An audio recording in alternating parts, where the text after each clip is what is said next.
Now, today I was looking at my ships. I was basically trying to find a ship that I haven't recorded already. And then I remembered that I had a battle loggy that I never really used. And I never really used this ship because I kind of messed up its build. And you will see what I'm talking about today. Originally, I planned to use the Augoror 2 as a troll ship, very similar to what I use the Amarr for and other ships. Basically a ship that I will have fun with. And honestly, I do like the idea of a battle loggy. I do have a couple properly built battle loggies. This ship unfortunately was the experimental one, the first one, and it did not end up the way I did hope it would, but I still might have a use for this build. Now, this is the classic. All the logistic cruisers are very similar stat-wise, very similar module-wise as well. They all have the special recharge mode in common that is honestly very interesting for PvP. Now this is the build for the ship. It has torpedo launchers, dual scrummers, dual webs, dual boosters and dual hardeners. The duality of modules is kind of the thing going on for this ship. Now if I remember correctly, I did not have enough power for all the Mark 9 torpedo launchers, and I think I did sneak in one Mark 5.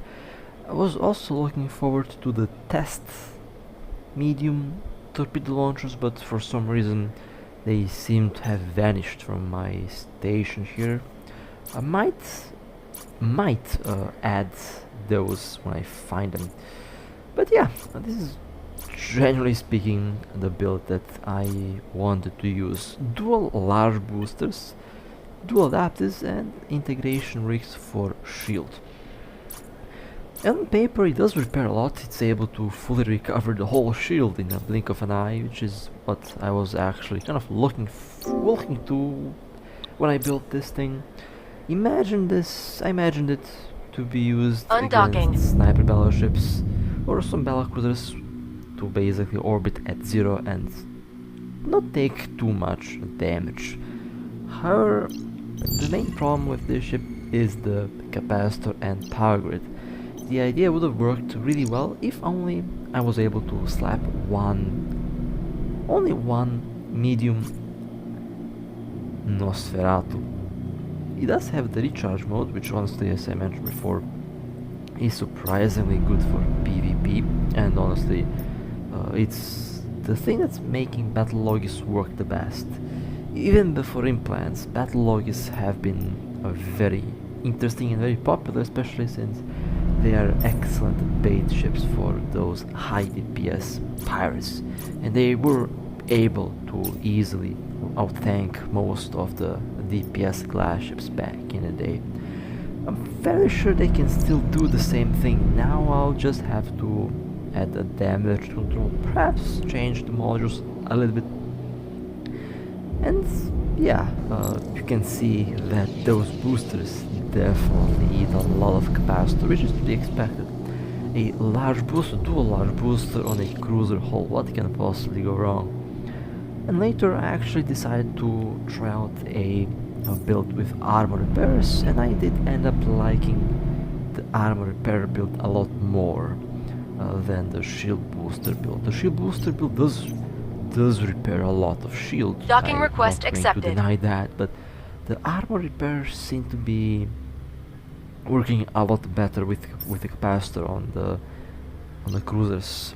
So primary battle loggy build in my case is definitely a armor tank.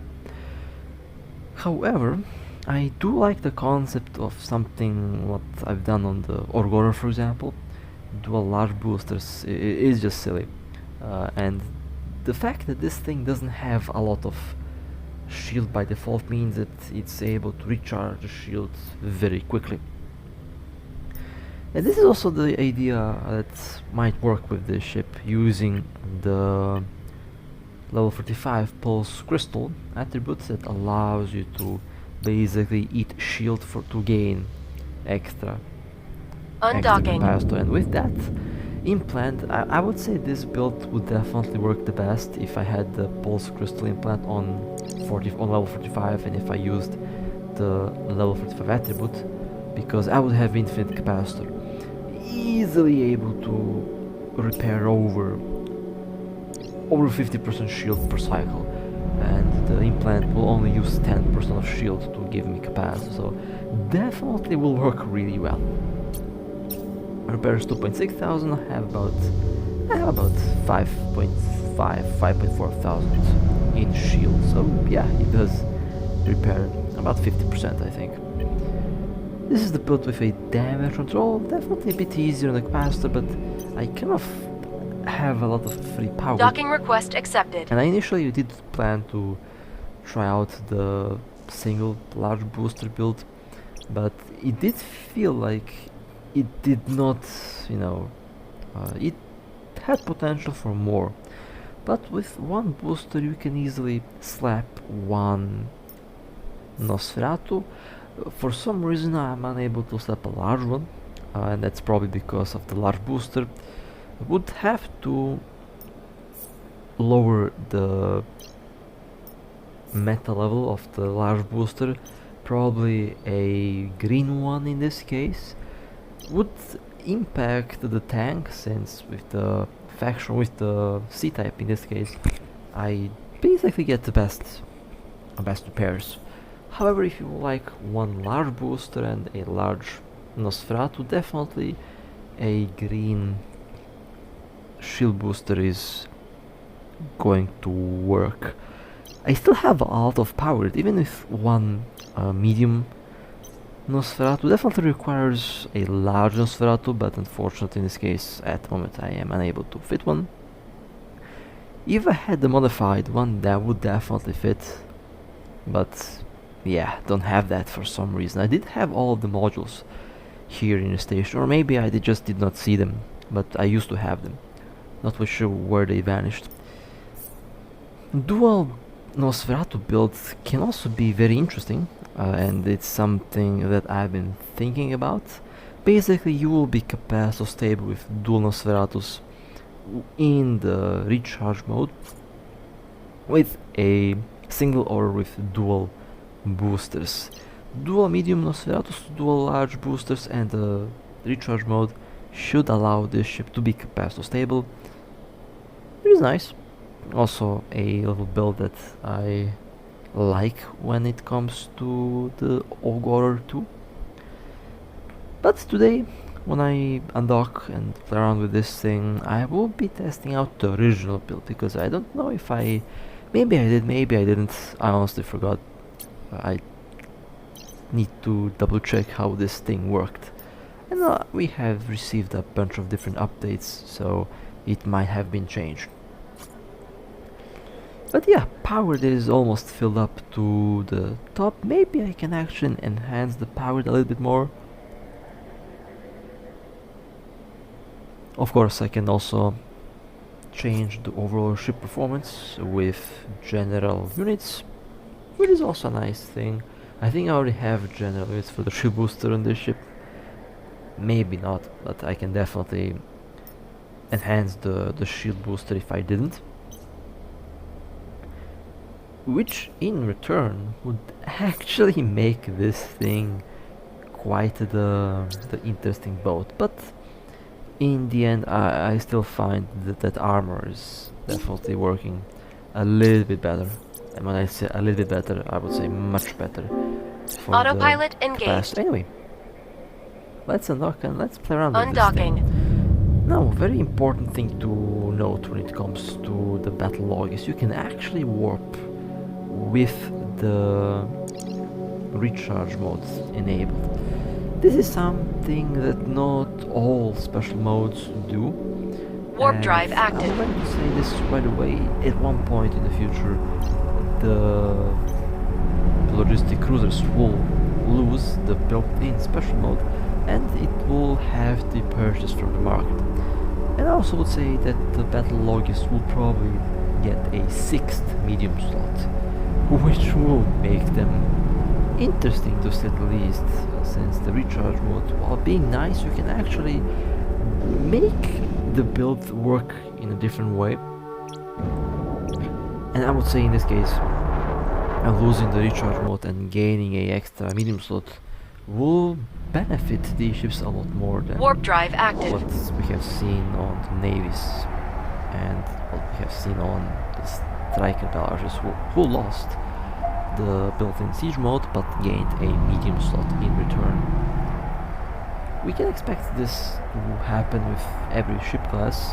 Sniper, cruiser as well will probably receive the same treatment, and it will benefit those ships a lot more than it would benefit those barrage ships, since, for example, a sniper cruiser, I play sniper mode. I never use the sniper mode on the sniper cruisers. I never really liked them.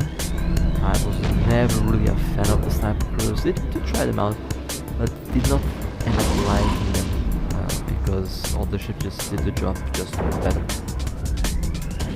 But now, if they do change those ships, if they do gain a extra medium slot, just, for example, if you compare what they did to the battleships, then those ships might actually become very interesting cost-wise and module swap-wise. They will definitely be very nice, and that's one thing that I'm kind of starting to look forward to, because it would allow me to do some very fun builds with all these ships. Now, the speed is actually not bad with Logi mode on. If you plan on speed tank battleships at 0, it would actually work pretty well. So in theory, my idea would work. It's just that I don't trust the capacitor on the current build here on this ship. The booster does recover shield very quickly. I mean, dual large boosters on a cruiser is about to repair a lot of shield. And it is very funny, because it does seem like overkill, and in most cases I would agree with this overkill. If it were, if the game was before the implants, it would definitely feel like overkill. But with the implants, dual large booster actually did manage to do some impressive tank against bombards that I used to test back in the day. Did test that out a month ago, and it did do fairly well against the high level bombards, which is impressive without the damage at all. So against high burst, spike DPS,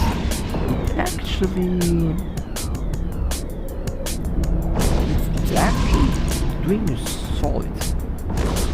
Of course, it's not going to be able to do that indefinitely because of the poor capacitor, but the idea does work until you run out of capacitor with this ship, and that's primarily the largest issue that I did not like about this build.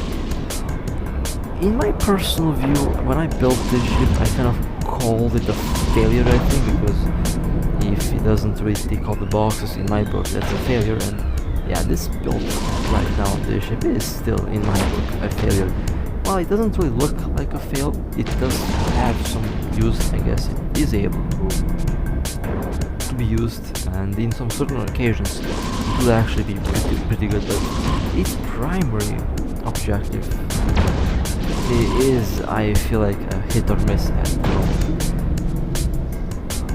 The reason why I don't really fly it is because I don't really trust it. Usually when I build a ship, I know what to expect from it, because usually it's very similar to the other builds I've done. But with this ship, even if it's similar to the other builds I've done, I don't trust it, because it simply is not as prepared for all different situations like the other builds are. It's a ship that if you know the build you can use, right? If you know the enemy build, and if you can counter it with this, you can use it without mooring.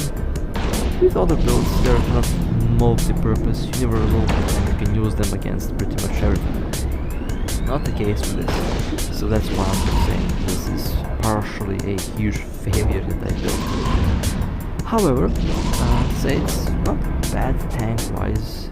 Potentially can be used as a bait, I guess, but again, not against all ships. I think an Ashman might be problematic. Definitely an Ashman might be problematic, which is kind of funny because those logistic bait cruisers are usually made to easily tank an Ashman.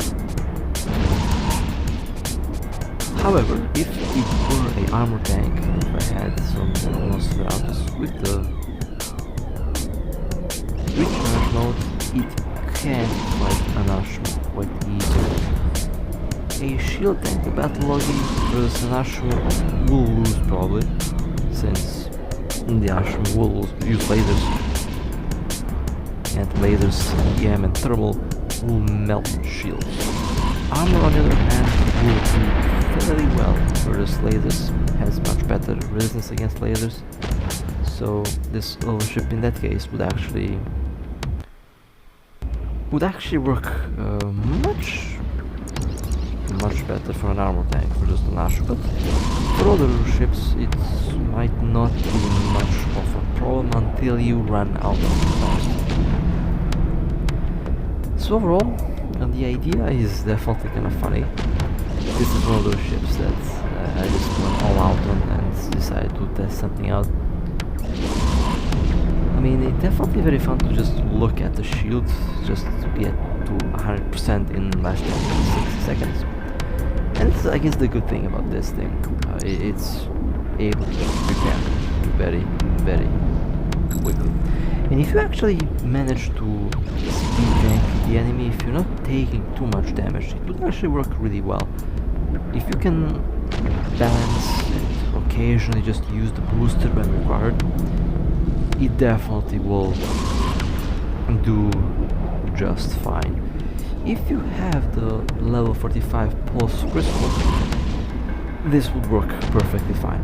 And I guess this build is probably the best used with the level 45 pulse crystal attribute, which I obviously don't have, since there's just no way that I have enough ease and money to get an implant to level 45. It will take a very long time for me to do that. So with my current implants, I guess this build is not that good, but I guess with the level 45 pulse crystal, I think it's the pulse crystal, with that implant and with the level 45 attribute, that basically gives you free capacitor, by the way. Yeah, I can see this working really well. So yeah, I mean, as I mentioned before, a very situational build. Not exactly not a build that I guess will work for me, and not a build that will work for most.